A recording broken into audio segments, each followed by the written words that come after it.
Amakuru bataramyi banjye, nizere ko mumeze neza cyane. Nanjye meze neza n'abatameze neza kandi nk'uko bisanzwe tutangira tubihanganisha. Ibintu uyu munsi biba bimeze neza, ejo ntibimere neza, cyangwa se uyu munsi bikaba utishimye ariko ejo ukishima, cyangwa se hakaba hari ibintu bigukomereye mu buryo butandukanye, ariko siko bihora. Icyo mbifuriza rero ni ukugira ibihe byiza. Uyu munsi nanone ni bya biganiro dukorera outside guys. Nizere ko mumeze neza rero. Nanjye meze neza, ndakomeye.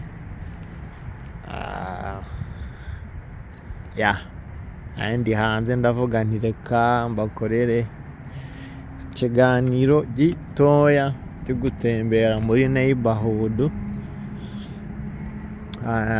Hari ikintu uwo mukunzi wacu yambajije w'uruganiriro, numva mbaye interested nanjye yuko nakibaganiriza muri rusange, ntamusubije ku giti cye wenyine, kuko numvishe byagira benshi bifasha mu buryo bumwe cyangwa se ubundi.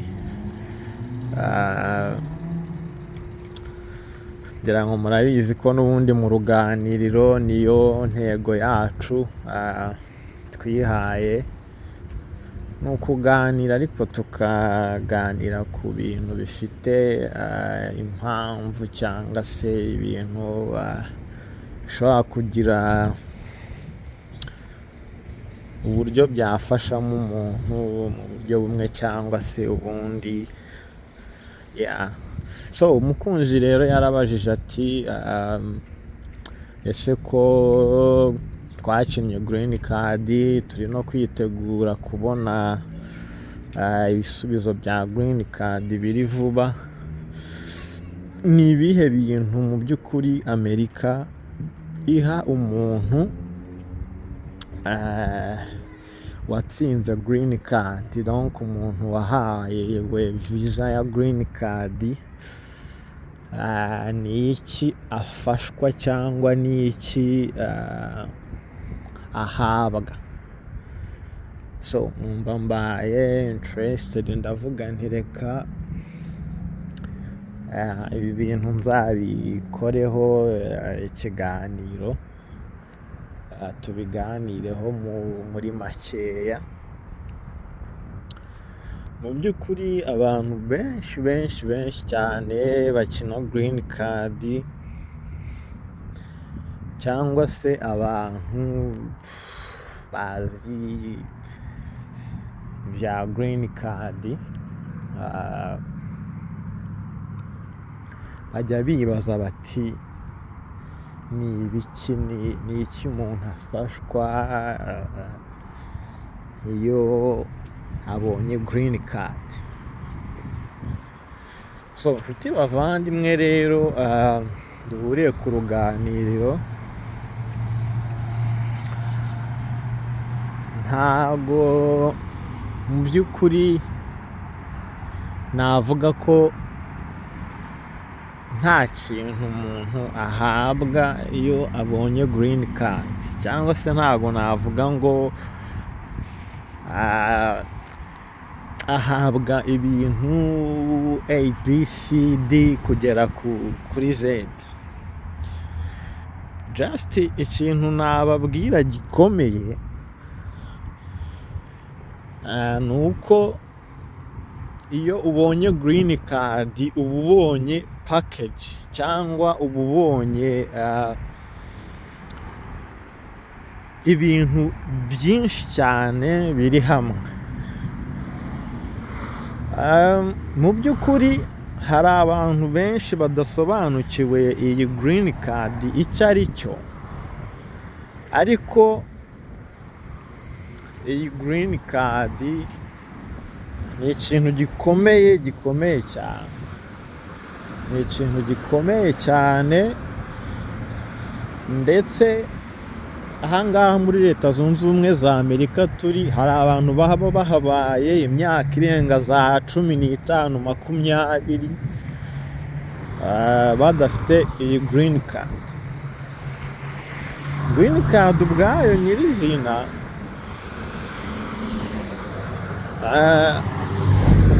narayibasobanuriye, ariko ni ikadi uhabwa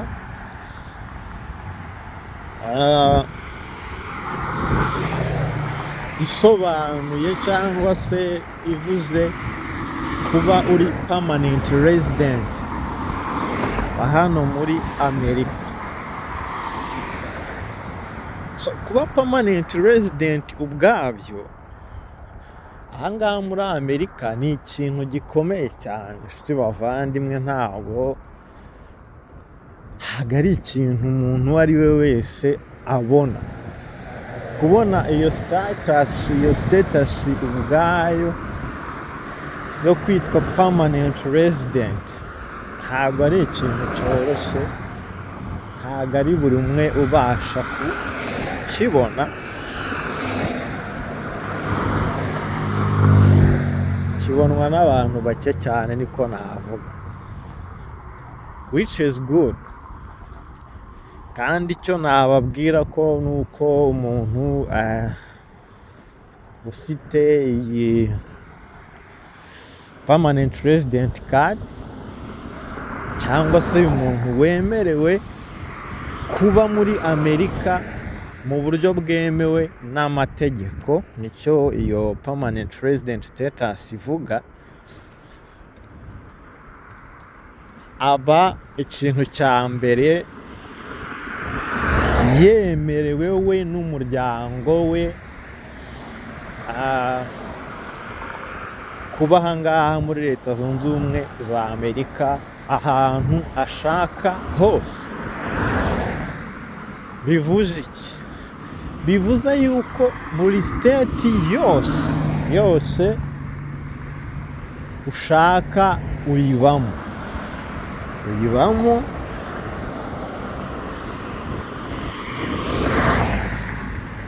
ugatura,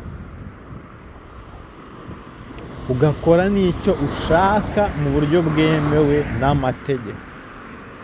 Ni ukuvuga ngo any kind of business, akazi ako ariko kose, ikintu icyo ari cyo cyose wifuza gukora ufite green card hano muri Leta Zunze Ubumwe za Amerika, uba wemerewe kugikora,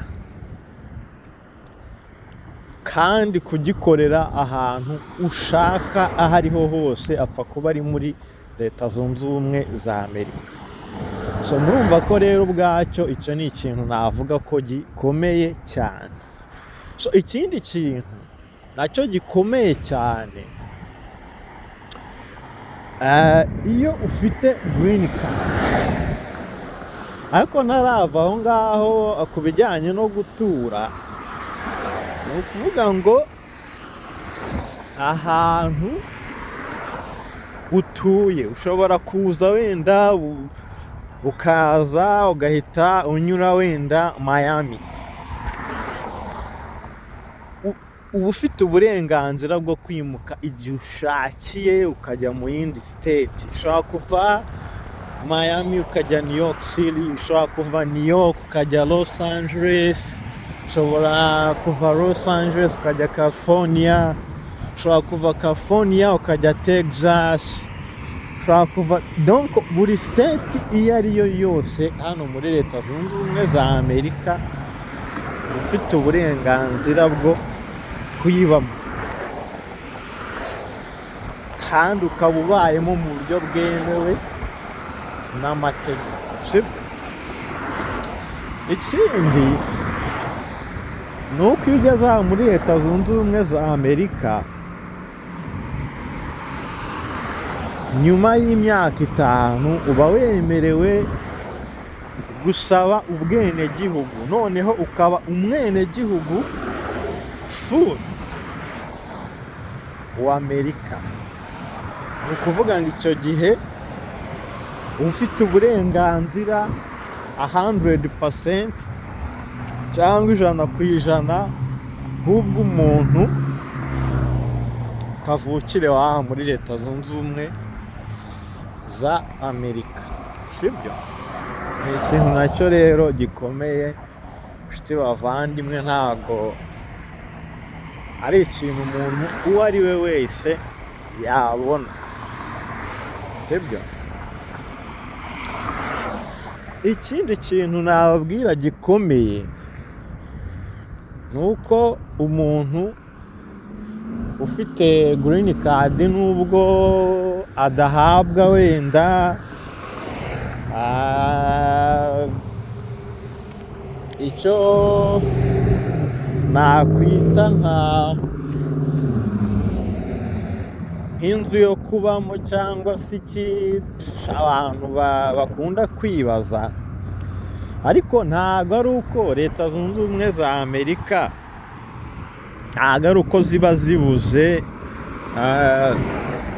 ntabwo ari uko ziba zibuze amazu yo guha abantu, ahubwo mu ihame cyangwa se mu biranga iyi green card lottery harimo ko umuntu uhawe iyi green card ntabwo ategekwa kuba ahantu runaka. So murumva ko rero baramutse baguhaye inzu byaba ari nkaho bagutegetse kuba aho hantu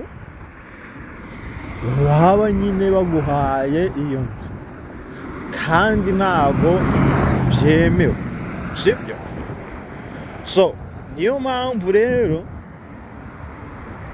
iyo nzu batayitanga, niyo mpamvu aho hantu ho kuba batahaguha. Ntabwo ari uko byabananira, ahubwo ni uko itegeko nyine cyangwa se amahame y'iyi green card avuga yuko umuntu ufite iyo green card aba yemerewe kuba ahantu hose ashaka ahangaha muri Amerika, sibyo? Ikindi kintu gikomeye cyane abantu batazi ni uko ahangaha muri Leta Zunze Ubumwe za Amerika, nubwo hari abantu bamwe na bamwe njya mbona ahangaha kuri za social media bavuga ibintu baba batanasobanukiwe, bakavuga ngo abantu baba muri Amerika ngo babayeho nabi, ariko nshuti bavandimwe iyo ufite iyi green card uba uri umuntu ukomeye ahangaha muri Leta Zunze Ubumwe za Amerika. Sinzi nimba benshi mujya mukurikirana ibintu by'amakuru ngo mumenye abantu binjira muri Leta Zunze Ubumwe za Amerika buri munsi mu buryo butemewe n'amategeko, bakaza kuhaba cyangwa bakaza kuhashakira imibereho, kandi bavuye mu bihugu byabo mu by'ukuri bari babayeho mu buzima ntavuga ko ari bubi, kuko ntabwo abantu bose baza hano muri Amerika baba ari abantu babayeho nabi mu bihugu byabo, ya ntabwo ariyo meaning, no. Ahubwo baba baje bakurikiye a lot of opportunities. Hano muri Amerika hari opportunities nyinshi, hari utuzi twinshi, hari imikorere navuga ko iri advanced, iri mu buryo buri hejuru cyane, ku buryo ikintu cyose waba ushaka gukora hano, ikintu kijyanye n'ibikorwa remezo, ni ikintu kiba cyaratekerejweho mu buryo bwagutse. Buri kintu cyose kiri aha muri Amerika kiba kiri planned kandi kiri well planned, giteguye mu buryo bufatika, ku buryo nimba ari ahantu ho gukorera bizinesi haba harateguwe, nimba ari ahantu ho gutura nk'aha ngaha ndimo ndatembera ndi mu gasiporo haba harateguwe, sibyo? Ibyo rero bigatuma haba ari ahantu haboneka opportunity nyinshi cyane, ku buryo abantu nyine bahora bifuza cyangwa bafite inyota yo kuza kuhakorera, sibyo? So ntabwo rero ari ikintu cyoroheje kubona ayo mahirwe, kuko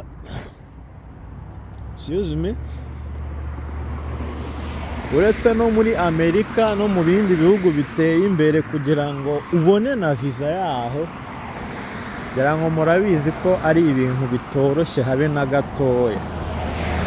So iyi green card rero icyo nababwira ni uko irenze inzu, irenze kuba wahabwa inzu, irenze kuba wahabwa imodoka, irenze kuba hari amafaranga runaka wahabwa, irenze ikintu icyo ari cyo cyose ushobora kuba watekereza, kuko ni icyangombwa gikomeye cyane abantu benshi badafite muri iyi si. Kandi ikindi nanone gikomeye nababwira ni uko iyo ufite iyi green card uba wemerewe kujya mu bihugu byinshi cyane muri iyi si udasabye indi viza. Harimo n'ibihugu bikomeye cyane rwose nka za Canada, za UK n'ibindi bihugu byose biteye imbere muzi, uba wemerewe kubijyamo rwose nta viza usabye, sibyo?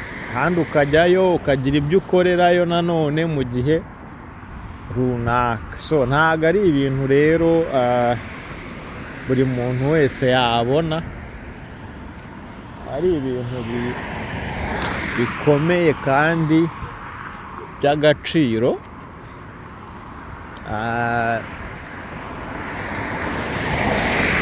kandi buri muntu wese yifuza. So ngira ngo rero nshuti bavandimwe, ku bijyanye n'ibyo uhabwa iyo ufite green card, n'ibyo ni uburenganzira, uhabwa uburenganzira bwo gukora icyo ushaka, bwo gutura aho ushaka, kandi ikindi uba ufite uburenganzira nk'umwenegihugu w'aha ngaha. Abana bawe bariga, bigira ubuntu mu mashuri meza igihe bafite. Nawe iyo uze ushaka kwiga kitari amashuri y'ibanze like ama colleges, like ugiye kujya muri university, haba hari ama opportunities menshi yo kuba wabona scholarships, ukaba wakwiga cyangwa ukagira ibyo wakora. Kandi ikindi kintu gikomeye abantu baba bagomba kumenya aha ngaha muri Amerika ni uko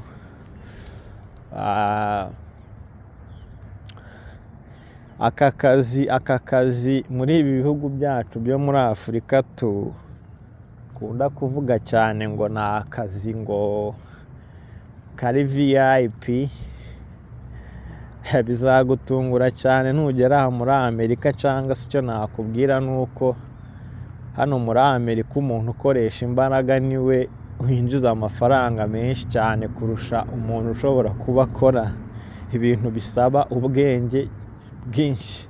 So ntago rero ari ibintu ushobora guhita ukurura ngo ubyumve, ariko niko bimeze, niko kuri rwose. Ahangaha iyo ufite imbaraga zawe, uri physical fit, ubasha kuba wabona amafaranga, wakora kandi ugakora ibintu byiza bimeze neza, ukabasha gutera imbere.